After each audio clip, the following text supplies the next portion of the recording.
Sir ये लीजिए प्रसाद। प्रसाद? हाँ सर, मेरी माँ की 13वीं का प्रसाद है। मेरी माँ इस दुनिया में नहीं रही। ये लीजिए।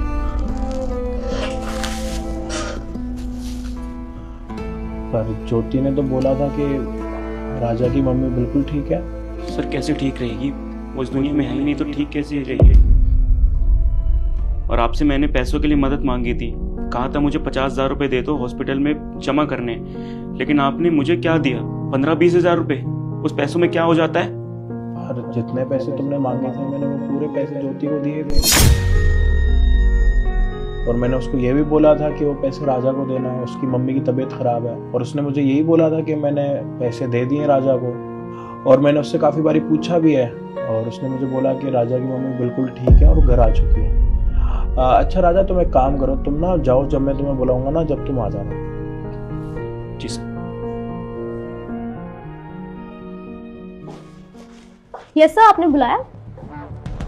हाँ ज्योति, मैंने तुम्हें बुलाया। राजा आया काम पर? जी सर, आज ही आया वो। उसकी मम्मी की तबीयत ठीक है? हाँ सर, वो बोल रहा था कि उसकी मम्मी की तबीयत पहले से बहुत ज्यादा बेटर है। और जो पैसे मैंने दिए थे वो पैसे दे दिए तुमने राजा को? हाँ सर, मैंने सारे पैसे उसको दे दिए थे।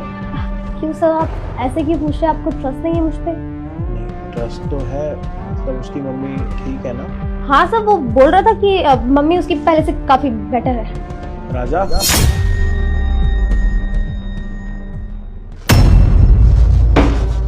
जी सर। मम्मी की तबीयत ठीक है? सर मेरी माँ की 13वीं का प्रसाद है। पर ज्योति तो बोल रही है राजा की मम्मी बिल्कुल ठीक है। सर झूठ बोल रही है, मैंने पहले दिन ही इन्हें बता दिया था कि मेरी माँ नहीं रही है। ये आपसे झूठ बोल रही है। अरे सर, ये झूठ बोल रहा है, ये ना मुझे फंसाना चाहता है। इसने मुझसे पैसे मांगे थे तो मैंने कहा कि ठीक है, और पैसे चाहिए तो मैं सर से पूछ लूंगी। ये मुझे फंसाना चाहता है, इसलिए ये झूठ बोल रहा है। अब प्लीज ट्रस्ट कीजिए, कि गरीब ना ऐसे ही होते हैं। सर छोटे लोग हैं, अब इन पे ट्रस्ट क्यों कर रहे हो? अब मुझ पे ट्रस्ट करो ना, मैं कितने टाइम से काम करती हूँ। सर झूठ बोल रही है ये। मैंने पैसे मांगे थे, इन्होंने मुझे 15-20 हजार रुपए दे के बोला कि इतने में काम हो जाता है। मैंने इन्हें पहले दिन ही बता दिया था कि इतने में नहीं होता। आपसे झूठ बोल रही है। तो तुमने पूरे पैसे दे दिए थे ना? सर ये इंसान ना बिल्कुल झूठ बोल रहा है। मैंने इसको पूरे 50,000 रुपए दिए थे। क्या पता ऐश कर लियो और अपनी मम्मी की तबीयत का बहाना ही बना रहा हो। पैसे तुमने राजा को पूरे दे दिए थे। और तुम्हारे हिसाब से राजा की मम्मी जिंदा है या फिर मर गई है? ऑफ कोर्स सर, जिंदा है। इसने ही मुझे बताया था कि इसकी मम्मी पहले से बेटर हो गई है। तो तुम्हारा कहना ये है कि इसकी मम्मी जिंदा है? जी सर, जिंदा है। और ये पता नहीं क्यों लेकर आ गया है, पता नहीं क्या साबित करना चाहता है। मुझे तो लगता है ये आपसे ना और पैसे ऐंठना चाहता है, इसके लिए ड्रामा कर रहा है। तो ये किसी और की 13वीं मना के यहाँ पर आ रहा है, किसी और की मम्मी की।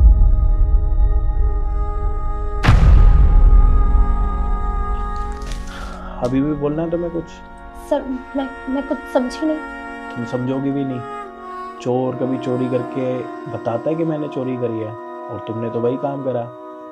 तुमने किसी की माँ उससे छीनी है। जब डॉक्टरों ने साफ बोल दिया था उसको 50,000 रुपये मिलेंगे, उसके बाद उसकी माँ का इलाज चालू होगा, तुमने वो पैसे क्यों चोरी करे? सर मैंने कोई चोरी नहीं करी, ये झूठ बोल रहा है, ये फंसाना चाहता है। प्लीज ट्रस्ट कीजिए मुझ पे। अरे बस करो ज्योति, कितने झूठ बोलोगे। ये रहा जहाँ पे तुमने इसको बुलाया था ना पैसे देने के लिए, इसकी माँ के इलाज के लिए, वहाँ की CCTV देख के आया हूँ मैं अभी।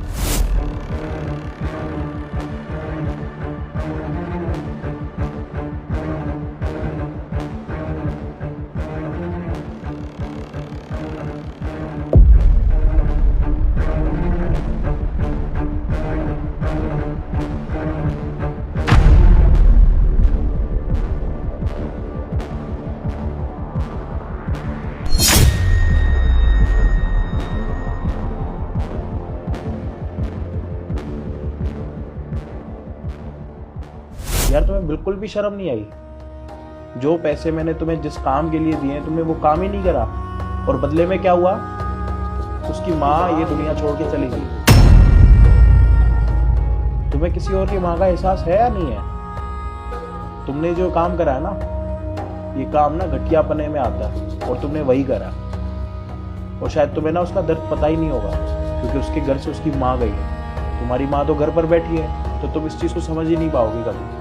अरे उससे पूछो ना, कितनी मुश्किलों से लड़कर आज यहाँ पर आया इतने दिनों के बाद। और मैंने तुमसे कितनी बारी पूछा कि उसकी मम्मी की तबीयत ठीक है, तुमने बात करी और उनको और पैसे चाहिए या नहीं चाहिए। तुमने हमेशा क्या बोला कि उसकी मम्मी तो बिल्कुल ठीक है और वो घर पर आ चुकी है।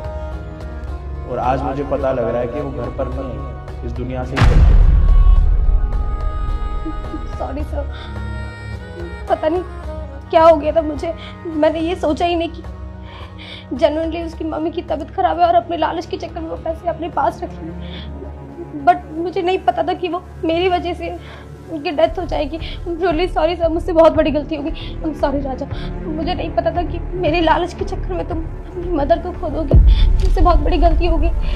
मैं इसकी भरपाई तो नहीं कर सकती, लेकिन मेरे से जो मदद हो पाएगी ना मैं वो कर दूंगी। राजा एक काम करो, ये 1 लाख रुपए ना इसको दो और इसको बोलो कि मेरी माँ ना दोबारा ले आए। बताओ, इन पैसों से मेरी माँ वापस आ जाएगी?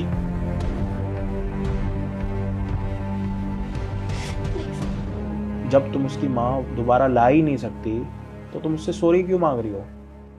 सॉरी तो तुम्हें तभी मांगनी चाहिए थी ना मुझसे कि सर मैंने वो पैसे उसको नहीं दिए, मैंने चोरी कर लिए, मेरी नीयत में खोट आ गया, आप मुझे और पैसे दो, मैं वो पैसे जाके राजा को दे दूंगी क्योंकि उसकी मम्मी की तबीयत खराब है। तुमने एक बार फोन करके भी पूछा था? बिल्कुल भी नहीं। तुमने मुझसे सिर्फ झूठ बोला। तुम्हें शर्म आनी चाहिए इस चीज के लिए। तुम ना, जिसके घर से कोई इंसान जाता है ना उसी को पता होता है उसका दर्द, और वो दर्द ना सिर्फ अभी राजा ही महसूस कर पा रहा होगा, तुम नहीं, क्योंकि तुम्हें तो किसी चीज की परवाह ही नहीं। तुम्हारे तो जेब में पैसे आ गए और तुम्हें ऐसी कौन सी लालच आ गई थी?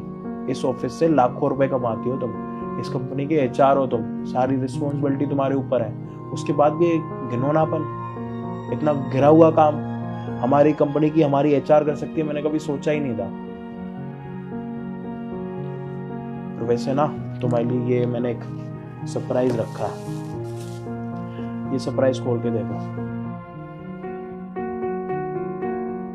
तुम्हें इस कंपनी से ना टर्मिनेट किया जाएगा और आज के बाद ना तुम्हें यहाँ पर क्या, इस एरिया में ना पूरे दिल्ली में कहीं पे भी कोई जॉब नहीं मिलेगी। प्लीज सर, आप मुझे जॉब से मत निकालिए। सिर्फ मेरे पास यही जॉब है और आप जानते हैं कि मेरे पापा की तबीयत सही नहीं है, आप जानते हैं कि उनकी तबीयत खराब है, एक यही सहारा है पैसों का, और कोई सोर्स नहीं है मेरे पास। प्लीज सर, मुझे जॉब से मत निकालिए। ज्योति, अगर मैंने तुम्हें इस ऑफिस में रख लिया ना तो तुम्हें पता है मेरी कितनी बड़ी बदनामी होगी। जब ये वाली बात पूरे स्टाफ तक पहुंचेगी ना तो वो मेरे बारे में क्या सोचेंगे। और मुझे ये नहीं पता था कि तुम इतना गिरा हुआ काम कर सकती हो। इस ऑफिस में ना 100 से ज़्यादा लोग हमारे पास काम करते हैं और उनकी सारी सैलरी वगैरह भी तुम ही देती हो। आज ये बात तो मेरे सामने आ गई क्योंकि राजा मेरे पास आ गया खुद ये तेरहवीं का प्रसाद लेके। अगर ये सामने नहीं आता तो शायद मुझे ये वाली बात पता भी नहीं लगता। और रही बात दोबारा रखने की ना, मैं एक बारी ना राजा से दोबारा पूछ लेता हूँ। राजा, अगर वो पैसे टाइम से मिलते तो मम्मी आज हमारे बीच में होती? हाँ सर, डॉक्टर ने मुझसे 50,000 रुपये मांगे थे, तभी मैं आपके पास मदद मांगने के लिए आया था। अगर वो पैसे मैं टाइम पे दे देता ना तो आज मेरी माँ मेरे साथ होती। ये दर्द महसूस कर रही हो तुम, जो उसकी आवाज़ में वो दर्द है, तुम नहीं कर पाओगे ना। और शायद अगर ये दर्द तुम पहले महसूस करती तो उसकी मम्मी भी यहाँ पे होती। और वैसे भी ना इस कंपनी के कुछ रूल्स हैं, और वो रूल्स ये हैं कि ना तो झूठ बोलना चाहिए ना तो चोरी करनी चाहिए। तुमने दोनों चीज़ें कर ली, झूठ मेरे साथ बोला और चोरी तुमने राजा के साथ करी, इनडायरेक्टली पूरी कंपनी के साथ करी। अगर मैंने तुम्हें इस कंपनी में दोबारा भी रखा ना, सारी चीज़ें तुम्हारे हाथ में हैं। क्या पता कल के दिन तुम मुझसे बदला लेने के लिए अपनी इंसल्ट का, मेरे करोड़ों का नुकसान करो, तो वो चीज़ तुम्हें बर्दाश्त बिल्कुल भी नहीं कर सकता। तो इससे अच्छा यही है कि तुम इस ऑफिस से चुपचाप निकल जाओ। अगर राजा तुम्हें इस ऑफिस से धक्के मार के निकालेगा ना, तुम्हें बिल्कुल भी अच्छा नहीं लगेगा।